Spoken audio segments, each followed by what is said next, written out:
Previously on Podcast Without Pretense. Shut the fuck up, Eric. He keeps talking about these crabs and these things he's frying and sous videing. I don't get it. Oh, come on. I'll cut my hair when he cuts his goatee. Hi, I'm Jonathan Strickland. I am Maya as actor. And I'm Eric Sandine. And together, we can teach you how to be assertive in the workplace. Yes. Yeah, probably. Yeah, like you can just go up and elbow the HR rep in the face and say, "That's my fucking cup of coffee." Well, just because we can teach you doesn't mean we ever have or ever will. Nor does it mean you should pay attention to what we have to say. Ever. It's probably a bad idea for just anything, yeah. So for those who tuned in last week, you got to watch Eric slowly cook meat in hot water. Possibly the best episode of Podcast Without Pretense we've ever done. It's a solid. By the time that stream was done, it had 270 viewers. So I don't know who was watching, but that's better than our show. Yeah, we should do that more often. Apparently. Yeah. I'm actually very tempted to set up a Raspberry Pi with the camera that just like anytime I turn that thing on, it just starts live streaming. What you need to do is shoot video of it through the entire process of cooking like a steak and then reverse the film. It would basically look the same. I know, but it makes me think of like, did you ever see those Netflix videos that they did on that April Fool's Day where it was cooked foods slowly uncooking over the course of like 2 hours? Yeah. That sounds very gross for like a chicken or something, a roasted chicken. It was pretty gross. I think one of them was bacon. They just cooked some bacon at a very low heat for a really long time, and then they reversed the footage, and that was one of the April Fool's videos you could watch. So we have to ask, Jonathan, the beard there. Now, either you joined the Wyatt family, or some other cult, or one of the fucking Fireflies, or something has happened. What is going on with the excessive facial hair? I'm growing it out for the Georgia Renaissance Festival. That's all? I'm one of the performers. Yeah. No. There's also another potential thing, but I'm not at liberty to discuss it yet. He is another Wyatt member. He's going to show up in the WWE. He's becoming a wizard. The Owl King yesterday. Yeah. Well, congratulations on being a wizard. Being a wizard in the South, though, that's a different connotation, isn't it? No, let's not go there. No. Yeah, especially with a guy with a shaved head. Yeah, let's not go there. That's not the direct. I am not an alt-right member by any stretch of the imagination. So, anyway, we're not going to be talking about alt-right anything. We'll be talking about a movie.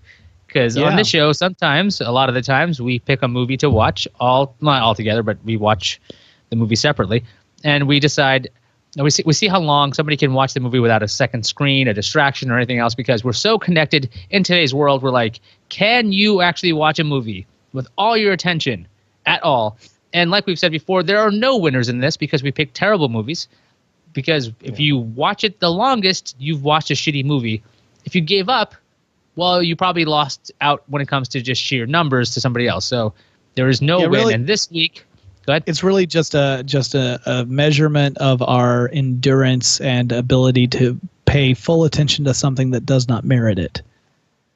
This week, I got to choose the movie. We take turns. I picked Welcome to the Jungle, starring Jean-Claude Van Damme.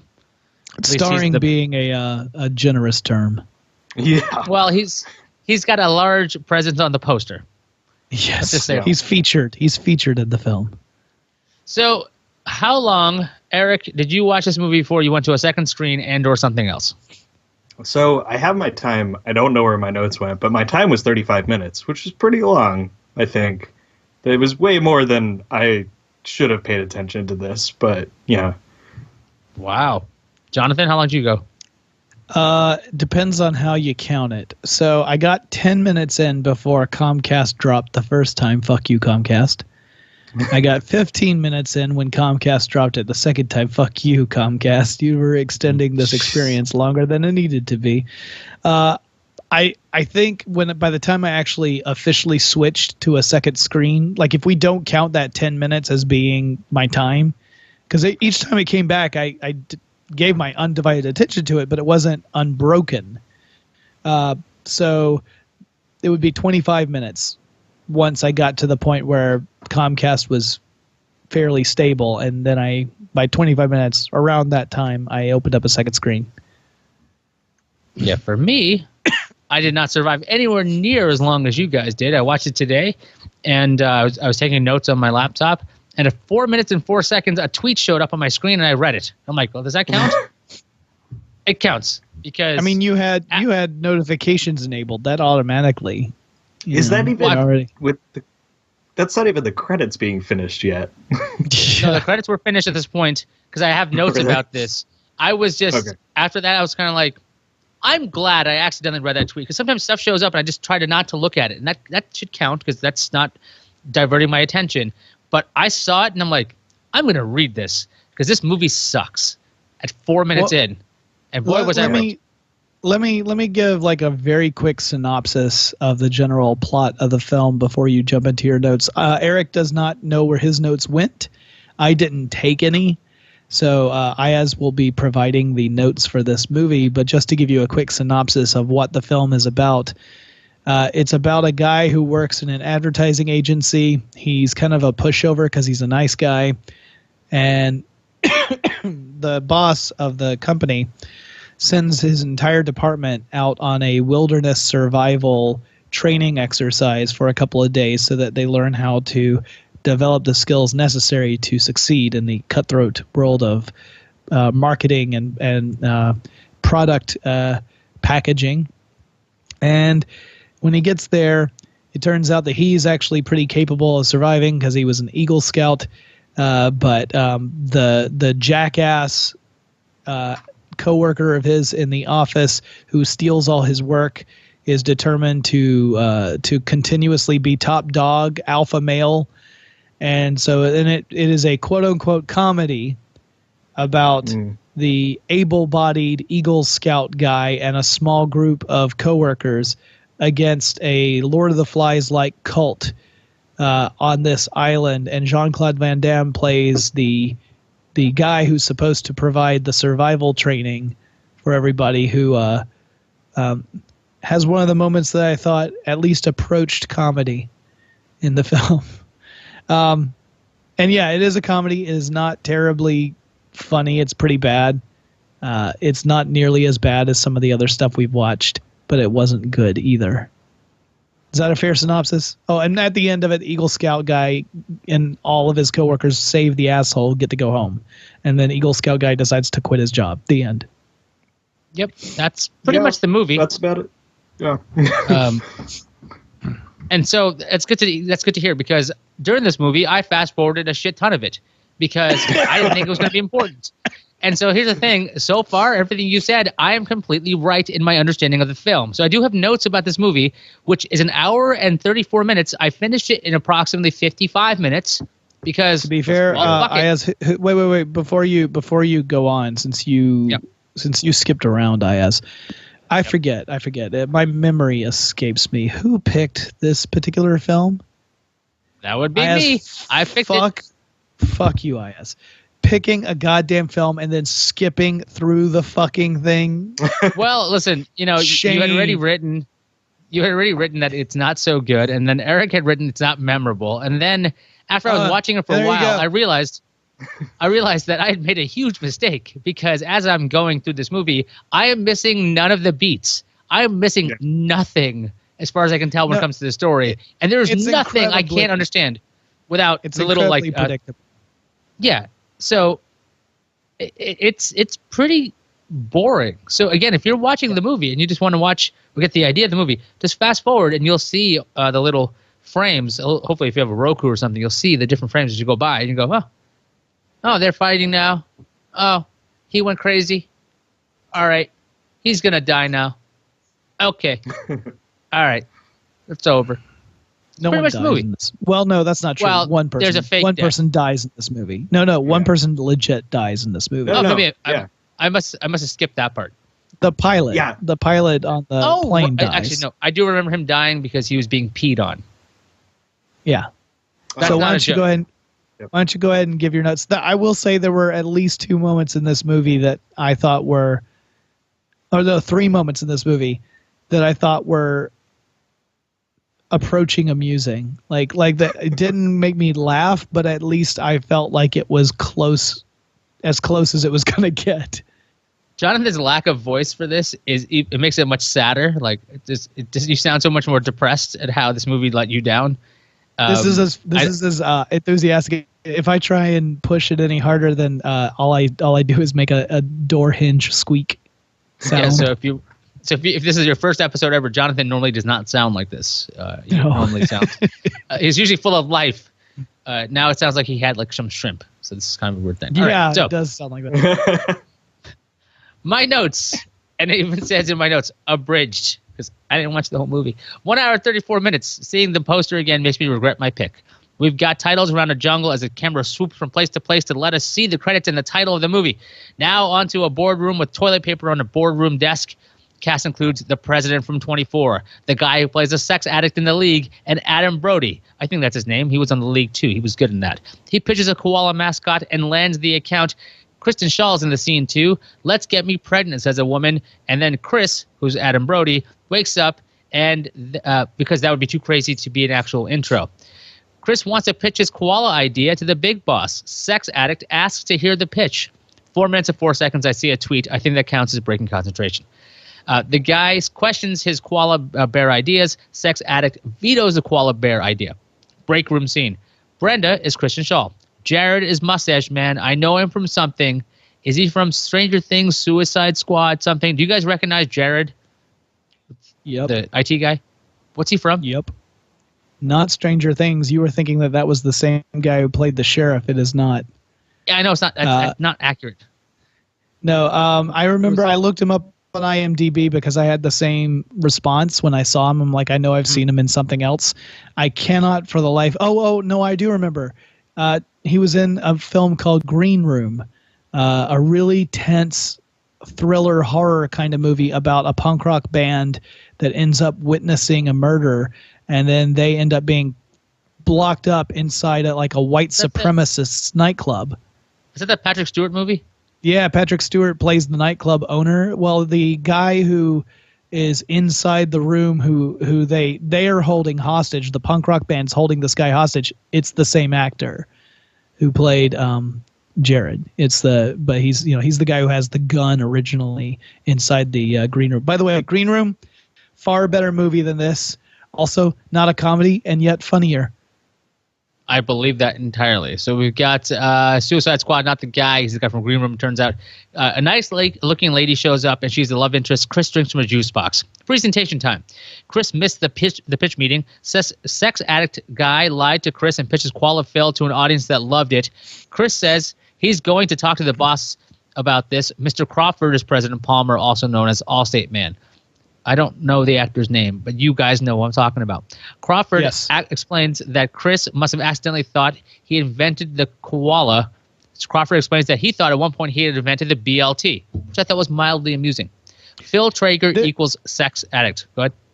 I was just wanted to say this scene was one of the ones that I thought was approaching comedy. Was the scene between the big boss guy and our hero Chris. Because the boss guy was like super crazy. It was almost like IT crowd level insane. Yeah. Like there were several moments and it was because the actor's delivery is so straightforward and so sincere that it makes it actually much more amusing. And my favorite part was where he grabs an award and he shows it to Chris and he says, "You think I got this in some beat off competition? I didn't, although I probably could have won one of those. Because I'm really determined." And then like he goes off on a tangent about this thing. Like he's like, I didn't win this by beating off in some sort of weird jerk off competition, but I could have won one of those if it had been that. And I was and like you said, That's pretty good. His delivery is so, like, he's not doing it for jokes. He's explaining that he would have done this. Yeah, it's not a problem for him. So yeah, he was any of the scenes that had any of the scenes that had him in it were better because of his delivery. It wasn't even like, I wouldn't even argue that the script was that funny. It was his performance of that material that made it funny. But yes, go on. So now we're back to sex addict Phil.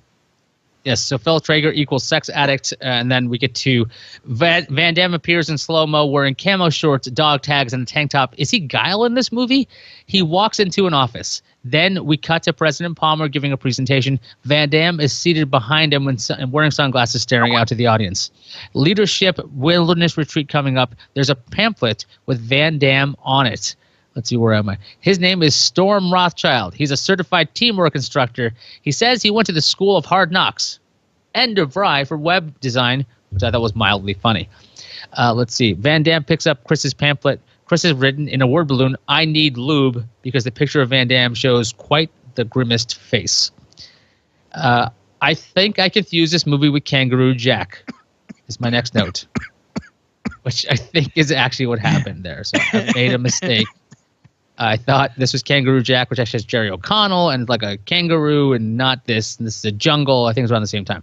Anyway, President Palmer says drinks are on the company tonight. Nice lady who doesn't have a name as far as I know talks to Chris and Mustache Man at the bar. That's Jared. Mustache Man talks up Chris to nice lady. To the retreat.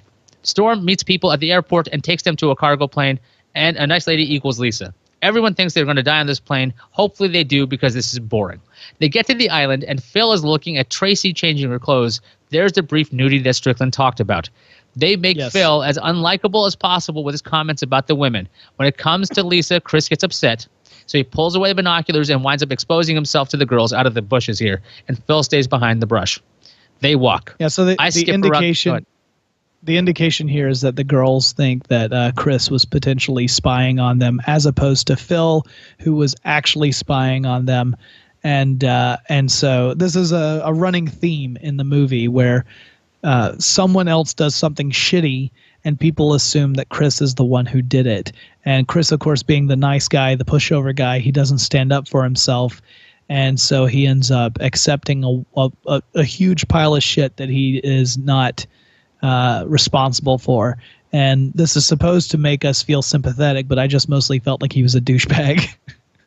Yeah, he doesn't come across, at least from what I saw, as likable. But that's he just takes it, right? Like he seems like a sad sack, but not like a likable sad sack. And I don't think this is the actor's fault either. I think they just did a piss poor job writing the character. So this is the point where I start skipping around the movie. I jumped to Van Damme telling a story. I think he's telling Pinocchio the actual story, talking about turning into a donkey, and there's a whale involved. The next morning, Van Damme wants to let out primal screams at the beach. Christian Shaw is first. She's kind of funny. Mustache Man is funny. Chris screams mildly, says the captions. Van Damme tries to motivate Chris into screaming more by telling him about something about grabbing into his balls. Into his balls was the phrase, actually. More screaming. One guy, Troy, actually uses words to complain about pancakes and his parents. Blindfolded team get to go through the woods. The team is tied to each other in pairs. Van Damme fakes a tiger attack using a boombox. Chris takes off his blindfold. Everyone else does as well. They realize there's no tiger. So Van Damme sets off explosives in the jungle, which causes everybody to run. Troy and Phil win the race as my video goes out of whack. Yeah, Troy is Phil's like yes man, his like sidekick almost. The whole purpose of Troy is to back up everything that Phil does. Phil's the douchebag who steals everybody's ideas and stuff, and he's the misogynist and alpha dog character. This sequence also it's supposed to show you how crazy Jean-Claude Van Damme's character is, but it doesn't quite work. The idea being that because both people in the pairs are blindfolded, there's no real way of finding your way through the jungle properly. You would think that one person would be blindfolded, one person wouldn't be, because they're tied together. So they're supposed to, like, one person would have to act as the guide for the other, but both of them are blindfolded. And so, whackety schmackety do. That's a huge, hilarious joke about how you're supposed to start catching on that Jean-Claude Van Damme's character is perhaps not who he claims to be. Pretty much, we get a lot of those clues, and that's like the first one like you were saying. So Chris needs to go to the bathroom, but he ends up peeing on the pilot, who appears to be dead. Chris tells the team about the dead pilot. Van Damme shows up. He says he's going to fly them out of there if need be. Two women claim there was a tiger. Should I assume this is where Van Damme is killed? He is standing with his back. Yep, he's getting mauled by a tiger, just attacked, I guess. Van Damme gets away for a bit. He talks for a bit and is being attacked by the tiger. Van Damme says someone needs to stick a finger in the tiger's anus. No one does. Van Damme gets up, says the tiger will come back, and the tiger attacks again. Van Damme is pushed off the cliff by the tiger. The tiger went with him. Roll credits. So that's where the movie should have been. This moment was actually one of the other ones that I thought was approaching comedy, the bit where, he would sit there and say, like, if you're calm and quiet, the tiger won't attack, and immediately the tiger attacks. And then the tiger runs off at one point, and Jean-Claude Van Damme stands up and he says, "Don't worry, it won't be back." And then he's immediately tackled by the tiger. Like, yeah,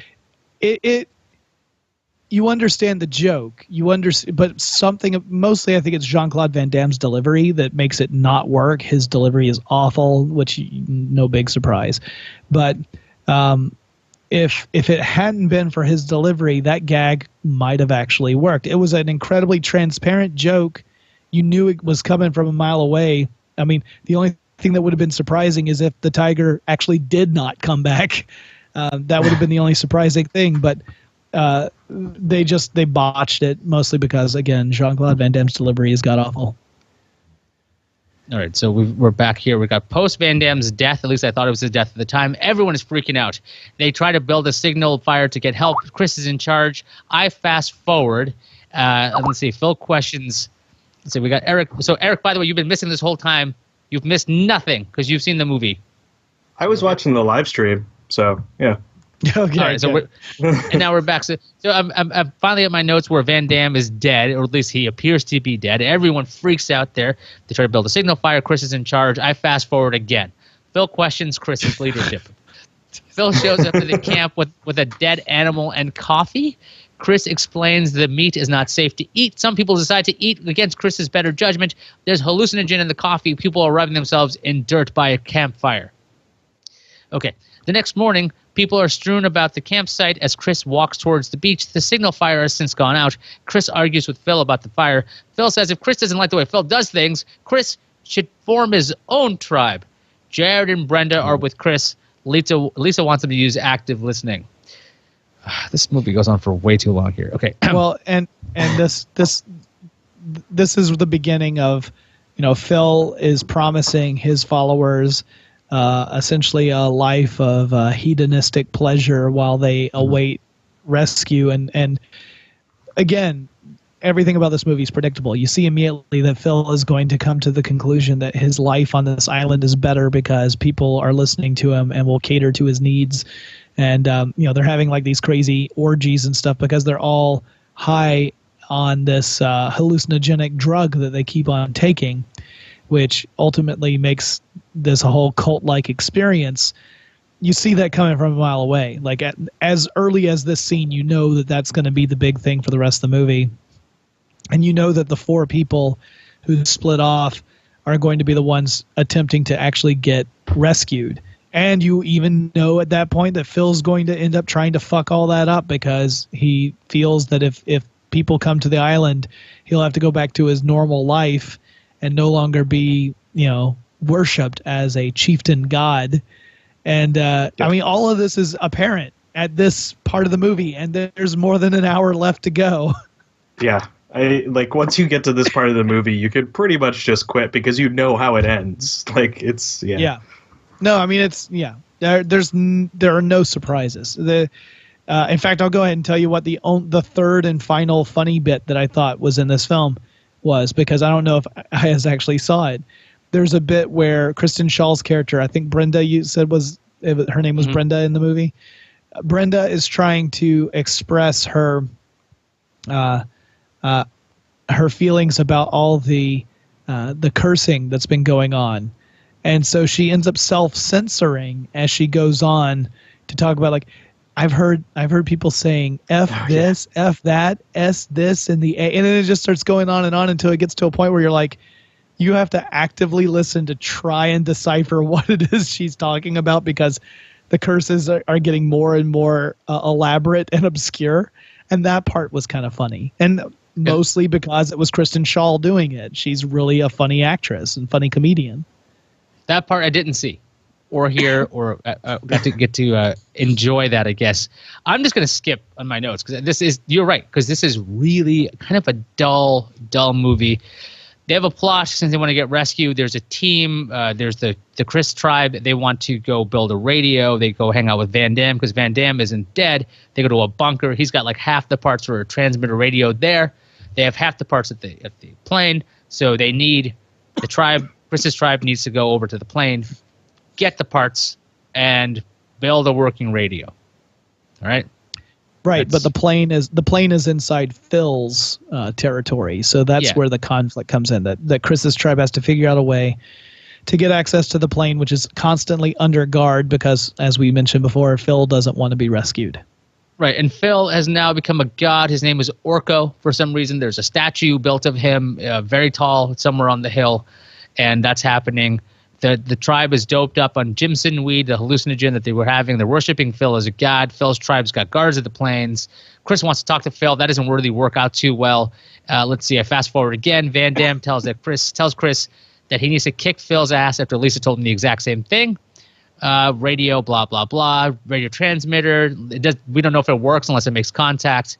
Let's see what else happens here. The drug. Okay, so the ending is mildly clever, I want to say. At least it's not mildly clever. Mildly enjoyable. You got Chris showing up to a drugged out tribe, and he's got like a hang glider on him, and to the tribe he looks like a god. He comes down, he accidentally sets it partly on fire. They think they're very impressed by him because he challenges Phil's leadership, and they all are for him because they're, again, drugged out of their mind.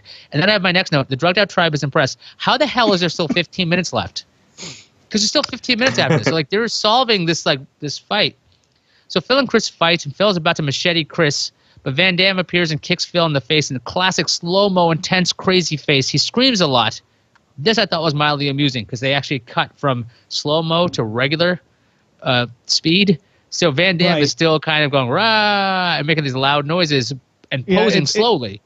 Right, it's that classic. It's that classic martial arts thing where the martial arts master, and this is in like every Jean-Claude Van Damme movie, does like the primal scream while doing their big finishing move on the bad guy, like except that Jean-Claude Van Damme holds it for about 20 seconds longer than what was warranted. Thus, that's the joke. I agree that part was like, I'll give that one a 3.5. That one was also good. That was all right. So we got this.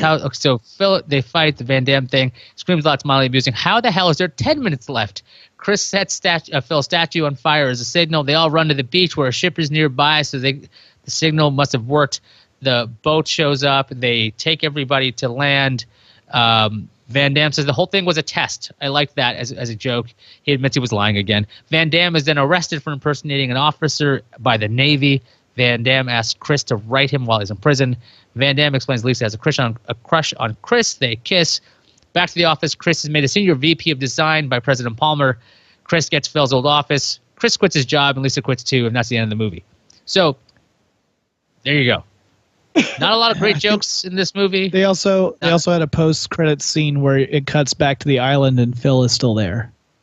Oh, that was post-credits? I thought that was still in the movie. He's like writing a note. He's writing a note like they all need to make sure they do something so he can forgive them. And I forget the actor who plays Phil. I think his name is Rob something or other. And he's a funny. I've seen a lot of things. He's a really funny guy, but like this movie is obviously very unlikable. That's the point.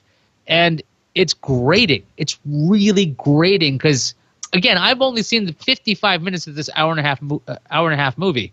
So it's got to be worse for you guys because you've seen all of it. Because a lot of the scenes I'm fast forwarding is just Phil doing this a lot. You think, Ayaz? You think it was worse for us? You son of a bitch. So. Yeah, well, pick a movie and then you goddamn skip around. I could have stopped watching. That's part of the deal. Remember that. We can always choose to stop watching. Yeah, but I know skipping is worse. You didn't stop. You just skipped over shit. I wanted to see if anything was going to get better, and this thing didn't. Okay, it's not like Crossroads where I never finished. I am so ready to make a new rule, which is that you can stop, but you stop. Like you don't go like, oh, this part is boring. Let me just skip ahead and see if it gets better. Well, I think that'd be fine. Skipping's fine. Eric votes for fine. I vote for fine. Well, all right, I'm pro skipping. You know what?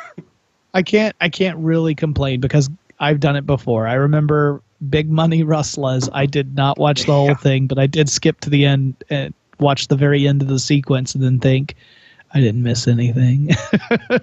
Yeah, that's one of the biggest problems of this movie. You could skip about 80 minutes of it and probably get it to story fine. Honestly, all you need to do is watch the beginning of the movie, the first maybe 15 minutes, not even that, maybe the first 10 minutes, and you already know exactly how it's going to turn out. Like, you might not know what the beats are going to be or what the specific jokes are going to be, but you know what the plot's going to be. You know the plot's going to be Phil, who is an asshole in the office, is going to get his comeuppance. Chris, who is the pushover in the office, is going to rise to the occasion, and that he is going to get the girl. You know that's going to happen. Like, it's pretty much telegraphed. It's so telegraphed, and it would have been interesting if the movie had made any deviations from that, like, you know, where the good guy doesn't get the girl or something. Like, that would have been interesting. It might not have been, you know, any more enjoyable, but at least it wouldn't have been as predictable. All right, so whose turn is it now? And what movie am I skipping through? Eric's going to pick either a children's movie or some piece of animated shit, because that's what he does. Let me see if I have something. Oh, no. You know what I wanted to... I don't know if you guys have watched it, but I actually just kind of want to watch this because I'm amused. Yoga Hosers. Has anybody watched that yet? I have not seen that. Where is that available? It's the Kevin Smith film, and it's available on Netflix. That's a Kevin Smith movie, right? I've heard bad things about this. Starring Harley Quinn Smith. So it stars his daughter. Yeah, and I think that Johnny Depp's in it. There's a bunch of weird people in this. He read a review or bad reviews of his movie, like on his YouTube channel, just that was tearing apart his own movie, and he kind of talked about. He kind of answered them back, but so I will watch this mostly, I guess. Yeah.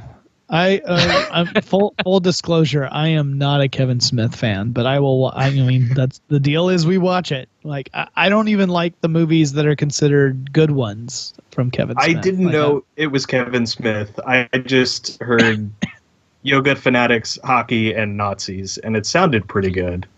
But I mean, so did Rock and Roll Frankenstein. I was gonna say, I that's thought true. Putting together a rock star is a good idea, but that didn't turn out the way it is.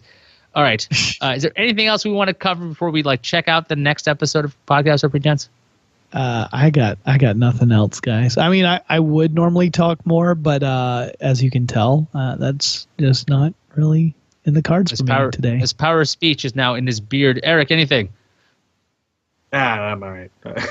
All right. So he's got to go boil some meat. It's true. Next time on Podcast Without Pretense.